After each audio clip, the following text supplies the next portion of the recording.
L'Annonciation dans l'Évangile tel qu'il m'a été révélé de Maria Valtorta. Le 8 mars 1944. Voici ce que je vois. Marie adolescente, 15 ans tout au plus, se tient dans une petite pièce rectangulaire. C'est une vraie chambre de jeune fille. Contre l'un des deux longs murs se trouve le lit, une espèce de couche basse sans bord, couvert de nattes ou de tapis. Comme ces lits sont rigides et ne forment pas de creux comme souvent les nôtres, ils donnent l'impression d'être étendus sur une table ou une clé à roseau. Sur l'autre mur, il y a une étagère avec une lampe à huile, des rouleaux de parchemin et un travail de couture soigneusement plié qu'on pourrait prendre pour de la broderie. De côté, vers la porte ouverte, sur le jardin mais couverte d'un voilage qui bouge sous un léger vent, la Vierge est assise sur un tabouret bas. Elle file du lin très blanc et doux comme de la soie. Ses petites mains, à peine moins claires que le lin, font tourner agilement le fuseau. Son visage juvénile, très beau, est un peu penché, avec un léger sourire, comme si elle caressait ou suivait quelque douce pensée. Tout est très silencieux dans la maison et dans le jardin. Une grande paix règne aussi bien sur le visage de Marie que dans la pièce. La paix et l'ordre. Tout est propre et bien rangé. Cette pièce, à l'aspect et au mobilier très humble, est aussi nue qu'une cellule monacale, mais elle a quelque chose d'austère et de royal, dû à la propreté et au soin avec lequel sont disposées les étoffes sur le lit, les rouleaux, la lumière et près de la lampe, le petit broc en cuivre qui renferme une gerbe de rameaux en fleurs, de pêchers ou de poiriers, je ne sais trop. Ce sont sûrement des arbres fruitiers, dont les fleurs sont d'un blanc légèrement teinté de rose. Marie se met à chantonner à voix basse, puis hausse un peu le ton. Sans être un chant à haute voix, c'est déjà une voix qui vibre dans la petite pièce et l'on sent vibrer son âme. Je n'en comprends pas les paroles, ce doit être de l'hébreu. Mais comme elle répète de temps en temps Yahvé, je devine qu'il doit s'agir d'un cantique sacré, peut-être d'un psaume. Marie se rappelle probablement les chants du temple. Ce doit être pour elle un doux souvenir, car elle ramène sur son sein ses mains qui tiennent le fil et le fuseau. Puis elle lève la tête et l'appuie contre le mur. Son visage prend des couleurs et ses yeux, perdus dans je ne sais quelle douce pensée, brillent sous l'effet de larmes retenues qui les font paraître plus grands. Et pourtant ses yeux rient, sourient à la pensée qu'ils suivent, et qui soustrait la chanteuse à ceux qui l'entourent. Le visage de Marie, rose et encadré par les tresses qu'elle porte relevées en couronne sur la tête, ressort sur son vêtement blanc, très simple. On dirait une belle fleur. Son chant se fait prière. Seigneur, Dieu très haut, ne tarde pas davantage à envoyer ton serviteur apporter la paix sur la terre. Suscite le temps favorable, et la Vierge pure et féconde pour l'avènement de ton Christ. Père, Père saint, accorde à ta servante d'offrir sa vie à cette intention. Accorde-moi de mourir après avoir vu ta lumière et ta justice sur la terre, et avoir su que la rédemption est accomplie. Père saint, donne à ton peuple celui en qui les prophètes espéraient. Envoie le Rédempteur à ta servante. À l'heure où mon séjour sur terre s'achèvera, que ta demeure s'ouvre à moi, parce que ses portes auront déjà été ouvertes par ton Christ, pour tous ceux qui auront espéré en toi. Viens, viens, Esprit du Seigneur, et viens chez tes fidèles qui t'attendent. Viens, Prince de la paix. Marie reste plongée dans sa prière. La tenture bouge plus fort, comme si quelqu'un faisait un courant d'air par derrière ou la tirait pour l'écarter. Une lumière aussi blanche qu'une perle associée à de l'argent pur éclaire les murs légèrement jaunes. Ravive les couleurs des tissus, rend plus surnaturel le visage levé de Marie. Dans la lumière, et sans même que la tenture se soit ouverte sur le mystère qui s'accomplit, d'ailleurs elle ne bouge plus, elle pend, bien droite sur ses montants, comme s'il s'agissait d'un mur qui isole l'intérieur de l'extérieur. L'archange se prosterne. Nécessairement, il lui faut prendre une apparence humaine, mais elle transcende l'humain. De quelle chair est formée cette figure superbe, éclatante? De quelle substance Dieu l'a-t-il matérialisée pour la rendre perceptible au sens de la Vierge? Dieu seul peut posséder de telles essences et les utiliser de manière aussi parfaite. Ce sont bien un visage, un corps, des yeux, une bouche, des cheveux et des mains comme les nôtres, mais sans notre matière opaque. C'est une lumière qui a pris la couleur de la chair, des yeux, des cheveux, des lèvres, une lumière qui bouge, sourit, regarde et parle. Je te salue Marie, pleine de grâce, je te salue. La douce musique de sa voix ressemble à des perles lancées sur un métal précieux. La Vierge tressaille et baisse les yeux. Elle tressaille encore plus lorsqu'elle voit cet être éclatant, agenouillé à 1 mètre d'elle environ, les mains croisées sur la poitrine, qui la regarde avec une infinie vénération. Marie se dresse sur ses pieds et se serre contre le mur. Elle pâlit et rougit tour à tour. Son visage exprime stupeur et effroi. Inconsciemment, elle serre les mains sur son sein et les rentre dans ses longues manches. Elle se penche presque pour cacher le plus possible son corps en un geste de douce pudeur. Non, ne crains pas, le Seigneur est avec toi. Tu es bénie entre toutes les femmes. Mais Marie a encore peur. D'où vient cet être extraordinaire? Est-ce un envoyé de Dieu ou du trompeur? Ne crains pas, Marie, répète l'archange. Je suis Gabriel, l'ange de Dieu. Mon Seigneur m'a envoyé à toi. Ne crains pas, car tu as trouvé grâce auprès de Dieu. Tu vas concevoir un fils dans ton sein. Tu l'enfanteras et tu lui donneras le nom de Jésus. Il sera grand. On l'appellera Fils du Très-Haut, ce qu'il sera effectivement. Le Seigneur Dieu lui donnera le trône de David son père. Il régnera éternellement sur la maison de Jacob, et son règne n'aura pas de fin. Toi, la Sainte Vierge bien-aimée du Seigneur, sa fille bénie, toi qui es appelée à être la mère de son Fils, comprends quel Fils tu vas engendrer. Comment cela peut-il se faire, puisque je ne connais pas d'homme? Est-ce que le Seigneur Dieu n'accueille plus l'offrande de sa servante, et ne veut pas que je sois vierge par amour pour lui?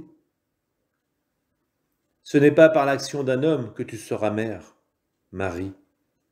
Tu es la Vierge éternelle, la Sainte de Dieu. L'Esprit Saint descendra en toi, et la puissance du Très-Haut te couvrira de son ombre. C'est pourquoi celui qui naîtra de toi sera dit saint et fils de Dieu. Tout est possible au Seigneur notre Dieu. Élisabeth, la femme stérile, a conçu dans sa vieillesse un fils, qui sera le prophète de ton fils, celui qui lui préparera le chemin. Le Seigneur a levé son opprobre, et son souvenir restera uni à ton nom parmi les peuples, comme le nom de son enfant à celui de ton Fils saint. Jusqu'à la fin des temps, les nations vous diront bienheureuses, en raison de la grâce du Seigneur qui vous a été accordée, et tout spécialement à toi, ainsi qu'aux nations par ton intermédiaire. Élisabeth en est déjà à son 6e mois, et le poids qu'elle porte fait monter en elle la joie, et plus grand encore quand elle connaîtra la tienne. Rien n'est impossible à Dieu, Marie, pleine de grâce. Que dois-je dire à mon Seigneur? Qu'aucune pensée ne te trouble. Il veillera sur tes intérêts, si tu lui fais confiance. Le monde, le ciel, l'Éternel attend ta réponse.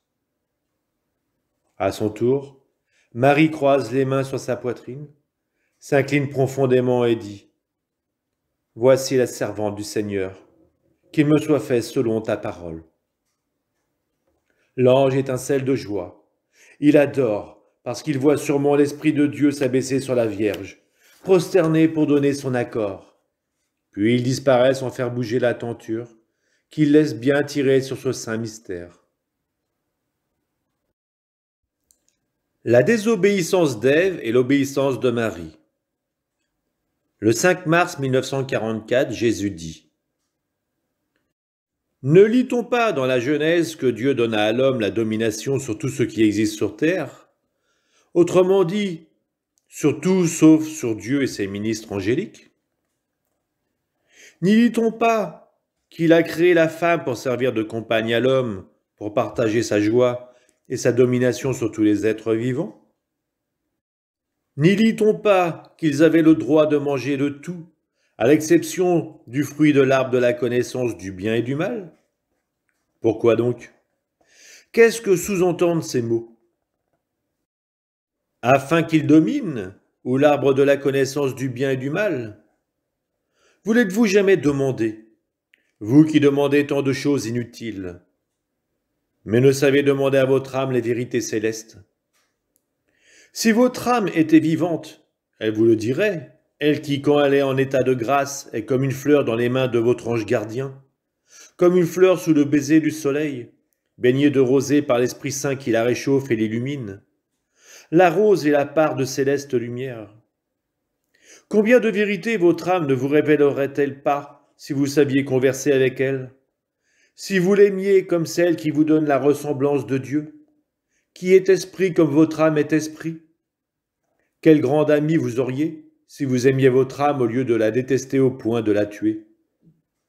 Quelle parfaite et sublime amie avec laquelle vous pourriez vous entretenir des choses du ciel, vous qui êtes si avides de parler, alors que vous vous dégradez l'un l'autre par des amitiés qui, loin d'être tout indignes, n'en soient pas moins presque toujours inutiles, et s'étalent en flots nuisibles de vaines paroles toutes terrestres. N'ai-je pas dit, si quelqu'un m'aime, il gardera ma parole, et mon Père l'aimera, et nous viendrons vers lui, et nous ferons notre demeure chez lui. L'âme en état de grâce possède l'amour, et par là même elle possède Dieu, c'est-à-dire le Père qui la maintient, le Fils qui l'enseigne, et l'Esprit qui l'éclaire. Elle possède donc la connaissance, la science et la sagesse. Elle possède la lumière. Imaginez donc quelle sublime conversation vous pourriez lier avec votre âme. Ce sont elles qui ont comblé le silence des prisons, le silence des cellules, le silence des ermitages, le silence des chambres de saints malades. Elles ont réconforté les prisonniers dans l'attente du martyre, les cloîtrés à la recherche de la vérité, les solitaires aspirant à une connaissance anticipée de Dieu. Elles ont aidé les malades à supporter, que dis-je, à aimer leur croix. Si vous saviez interroger votre âme, elle vous apprendrait la signification véritable exacte, aussi vaste que la création, de ce mot qu'il domine. Pour que l'homme domine sur tout, sur ces trois niveaux, le niveau inférieur, animal, le niveau intermédiaire, moral, et le niveau supérieur, spirituel. Tous trois tendent à une seule fin, posséder Dieu. Le posséder en le méritant, par cette maîtrise absolue qui tient assujetties toutes les forces du moi, pour les faire servir à ce seul but, mériter de posséder Dieu. Elle vous dirait que, si Dieu a interdit la connaissance du bien et du mal, c'est parce qu'il avait accordé gratuitement le bien à ses créatures, et il ne voulait pas que vous connaissiez le mal, car le mal est un fruit doux au palais, mais une fois son sucre descendu dans le sang, il y crée une fièvre qui tue, et suscite une soif ardente de sorte que, plus on boit de ce sucre mensonger, plus on en a soif. Vous objecterez, et pourquoi l'y a-t-il mis ? Parce que le mal est une force qui est née toute seule, comme certaines maladies monstrueuses peuvent s'en prendre aux corps les plus sains. Lucifer était un ange, le plus beau des anges, un esprit parfait qui n'était inférieur qu'à Dieu. Dans son être de lumière naquit pourtant une bouffée d'orgueil. Au lieu de la dissiper, il la condensa en la couvant. Le mal est né de cette incubation. Il existait avant l'apparition de l'homme. Dieu avait précipité hors du paradis cet incubateur du mal qu'il avait souillé. Mais il est resté l'éternel incubateur du mal, et comme il ne pouvait plus souiller le paradis, il s'en est pris à la terre. La métaphore de l'arbre tente à démontrer cette vérité. Dieu avait dit à l'homme et à la femme, « Vous connaissez toutes les lois et tous les mystères de la création, mais n'essayez pas de m'usurper le droit d'être le créateur de l'homme. Mon amour, qui circule en vous, suffira à la propagation de la race humaine, sans luxure. Le seul mouvement de la charité suscitera les nouveaux Adams de la race humaine. Je vous donne tout. Je me réserve uniquement ce mystère de la formation de l'homme. Satan a voulu retirer à l'homme cette virginité intellectuelle. De sa langue de vipère, il a flatté et caressé les membres et les yeux d'Ève, provoquant en elle des réflexes et une excitation qu'il n'avait pas avant, quand la malice ne les avait pas encore intoxiqués. Elle vit, elle voulut essayer. C'était l'éveil de la chair. Ah, si elle avait appelé Dieu! Si elle avait couru lui dire « Père, je suis malade. Le serpent m'a caressé et le trouble est en moi. » Le Père l'aurait purifié et guéri par son souffle. De même qu'il lui avait infusé la vie, il aurait pu lui infuser une nouvelle innocence en lui faisant oublier le poison du serpent et même en suscitant en elle de la répulsion pour le serpent. Comme cela arrive chez ceux qui, attaqués par une maladie, en gardent une instinctive répugnance. Mais Ève ne va pas vers le Père. Elle revient vers le serpent. Cette sensation lui est douce. La femme vit que l'arbre était bon à manger et séduisant à voir. Elle prit de son fruit et mangea. Alors elle comprit. Désormais la morsure du mal était descendue en elle.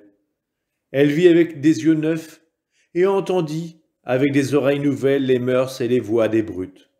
Et elle les désira d'un désir fou. Elle a commencé seule à pécher, mais elle termina avec son compagnon. Voilà pourquoi une condamnation plus lourde pèse sur la femme. Si l'homme est devenu rebelle à Dieu, s'il a connu la luxure et la mort, c'est à cause d'elle. C'est à cause d'elle qu'il n'a plus su dominer ces trois règnes.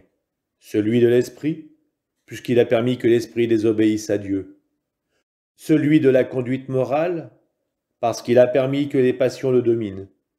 Celui de la chair, parce qu'il l'a rabaissé aux lois instinctives des bêtes. C'est le serpent qui m'a séduite, dit Ève. C'est la femme que tu as mise auprès de moi qui m'a donné du fruit de l'arbre, et j'en ai mangé, dit Adam. Depuis lors, la triple convoitise s'attache aux trois règnes de l'homme.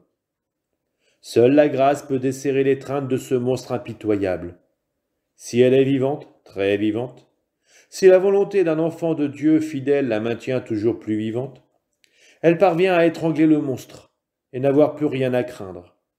Ni les tyrans intérieurs, ceux de la chair et des passions, ni les tyrans extérieurs, ceux du monde et des puissants de ce monde, ni les persécutions, ni la mort.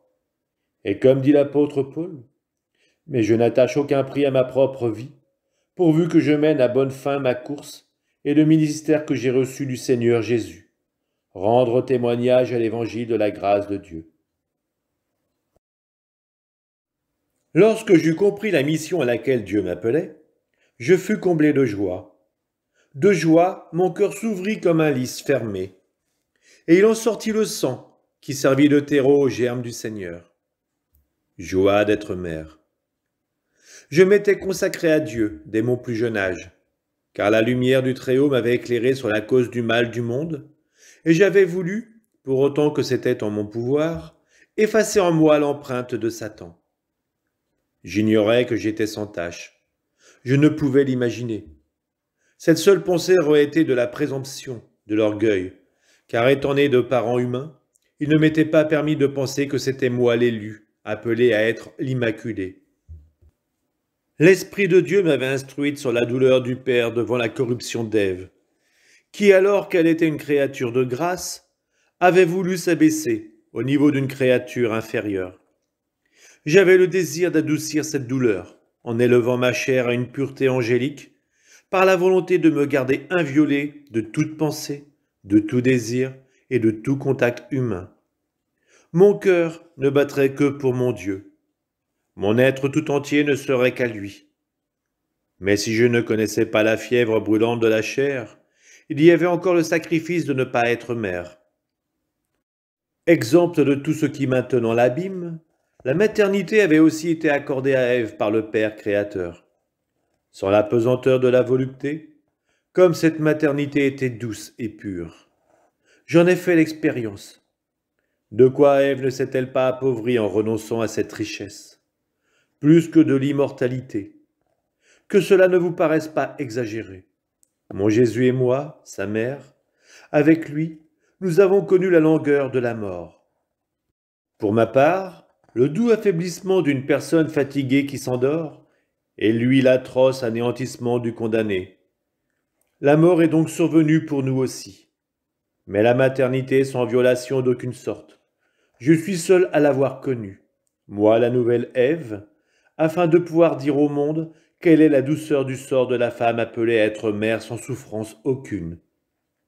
Et le désir de cette maternité pure pouvait exister, et existait réellement dans la Vierge toute donnée à Dieu, parce qu'elle fait la gloire de la femme. Si en outre vous pensez au grand honneur dans lequel les Juifs tenaient la femme mère, vous imaginerez d'autant mieux qu'elle avait été mon sacrifice en acceptant par mon vœu cette privation. Or la bonté éternelle accorda ce don à sa servante, sans m'ôter la pureté dont j'avais été revêtu, pour devenir une fleur sur son trône. Et j'exultais de la double joie d'être mère d'un homme et mère de Dieu. Joie d'être celle par qui la paix réconciliait le ciel avec la terre. Oh, avoir désiré cette paix par amour de Dieu et du prochain, et savoir que c'est par mon intermédiaire à moi, pauvre servante du Tout-Puissant, qu'elle venait au monde. Dire, ô homme, ne pleurez plus, je porte en moi le secret qui vous rendra heureux. Je ne puis vous le révéler, parce qu'il est scellé en moi, dans mon cœur, tout comme le Fils de Dieu est enfermé dans mon sein inviolé. Mais déjà je vous l'apporte, et chaque heure qui passe rapproche le moment où vous le verrez et en connaîtrez le nom saint. Joie d'avoir rendu Dieu heureux, joie de croyante pour son Dieu empli de joie.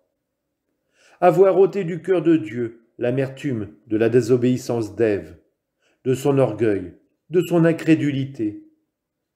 Mon Jésus t'a expliqué de quelle faute le premier couple s'est entaché. J'ai effacé cette faute en remontant à rebours les étapes de sa descendante. L'origine de la faute se situe dans la désobéissance. Vous ne mangerez pas de cet arbre, avait dit Dieu. Or l'homme et la femme, ces rois de la création, qui pouvaient manger de tout excepté de cela, parce que Dieu voulait que les anges seuls leur soient supérieurs, ne tinrent pas compte de cette interdiction. L'arbre, c'était le moyen de mettre à l'épreuve l'obéissance de ses enfants. Qu'est-ce qu'obéir au commandement de Dieu? C'est agir bien, car Dieu ne commande que le bien. Qu'est-ce que désobéir? C'est agir mal, car cela crée en l'homme une disposition à la rébellion, terrain propice à l'action de Satan. Ève s'approche de l'arbre. Elle aurait dû fuir pour en recevoir le bien, mais son geste lui a valu le mal. Elle se laisse entraîner par la curiosité puérile de voir ce qu'il pouvait bien avoir de spécial. Par l'imprudence qui lui fait juger inutile le commandement de Dieu, étant donné qu'elle est forte et pure, reine de l'Éden, où tout lui est soumis et où rien ne saurait lui faire du mal. Sa présomption la perd, cette présomption qui est déjà le levain de l'orgueil.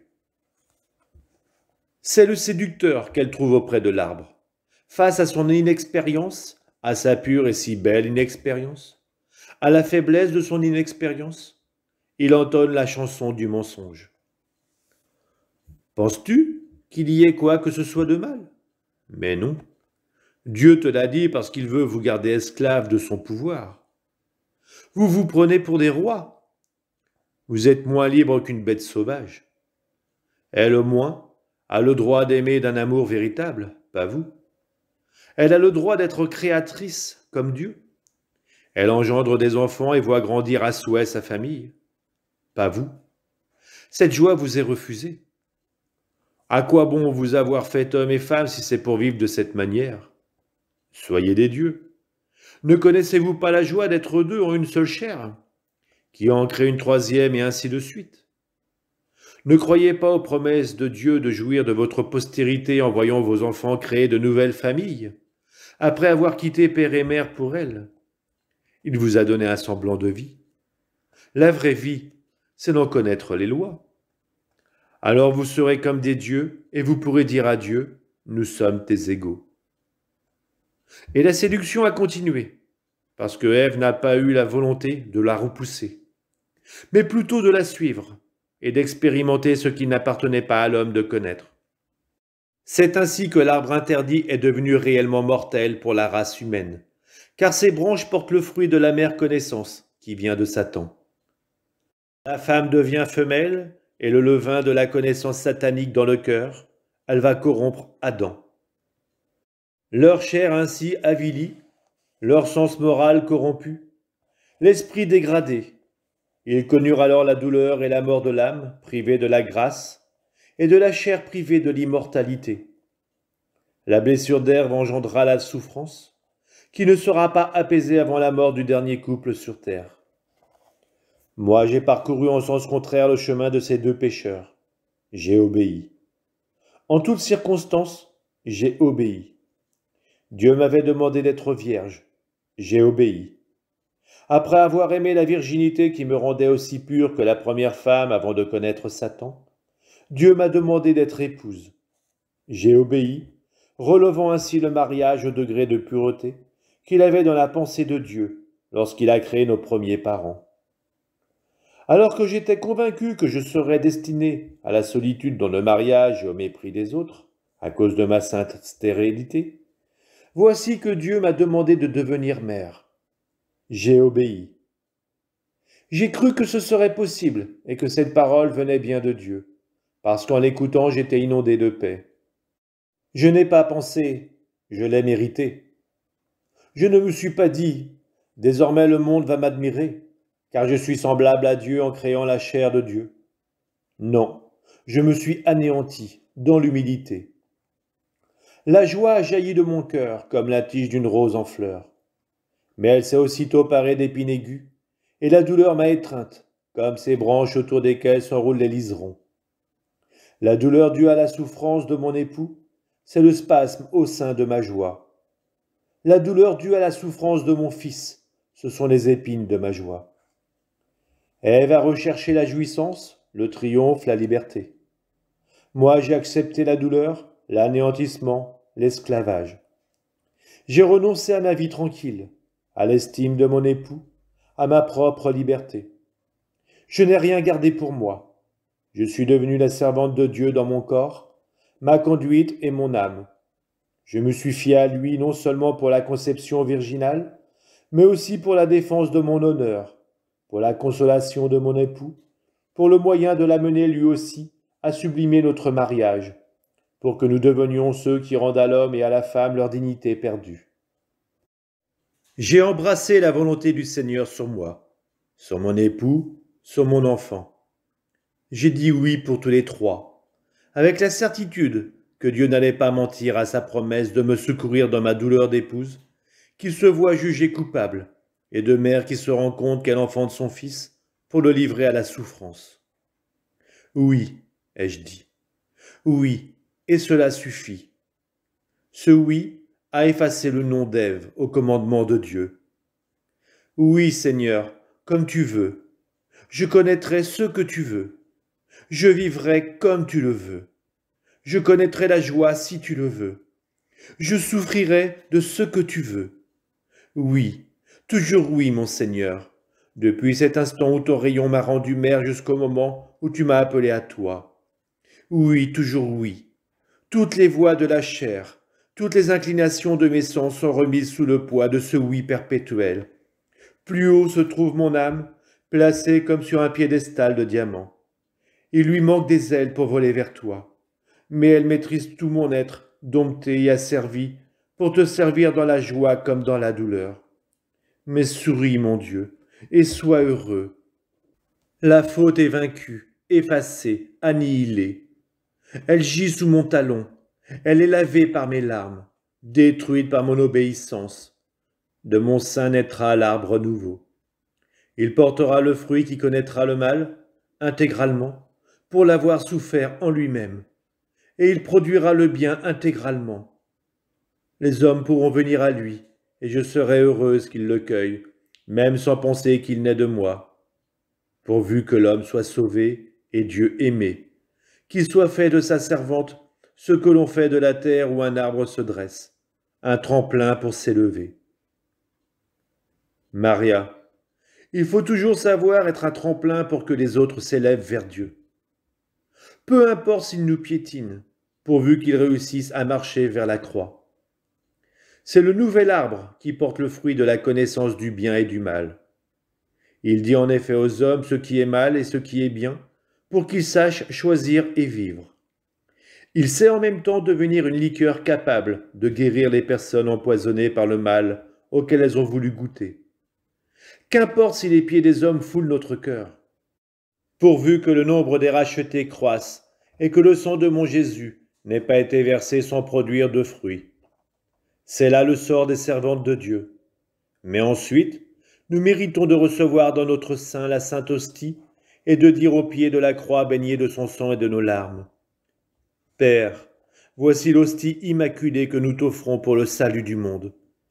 Garde-nous, Père, unis à elle, et par ses mérites infinis, donne-nous ta bénédiction. Quant à moi, je te donne ma caresse. Prends du repos, ma fille, le Seigneur est avec toi. Jésus dit, « Ces mots de ma mère devraient dissiper toute hésitation, même chez ceux qui s'embrouillent le plus dans les formules. J'ai parlé d'un arbre métaphorique, mais je dirais plutôt l'arbre symbolique. Peut-être comprendrez-vous mieux. Le symbole en est évident. À voir comment les deux enfants de Dieu allaient agir à son égard. On allait comprendre si leur tendance était tournée vers le bien ou vers le mal. De même que l'eau régale éprouve l'or, et que la balance de l'orfèvre en donne le poids en carat, cet arbre, devenu une mission de par le commandement de Dieu à son sujet, a donné la mesure de la pureté du métal d'Adam et d'Ève. J'entends déjà votre objection. Est-ce que leur condamnation n'a pas été exagérée et puérile, le moyen employé pour qu'elle ait lieu? Non. Si vous commettiez actuellement une telle désobéissance, vous qui êtes leurs héritiers, ce serait moins grave que ce ne le fut pour eux. Je vous ai rachetés, mais le venin de Satan reste toujours prêt à réapparaître, tout comme certaines maladies dont l'effet n'est jamais complètement neutralisé dans le sang. Eux deux, vos premiers parents, possédaient la grâce sans avoir jamais été déflorés par la disgrâce.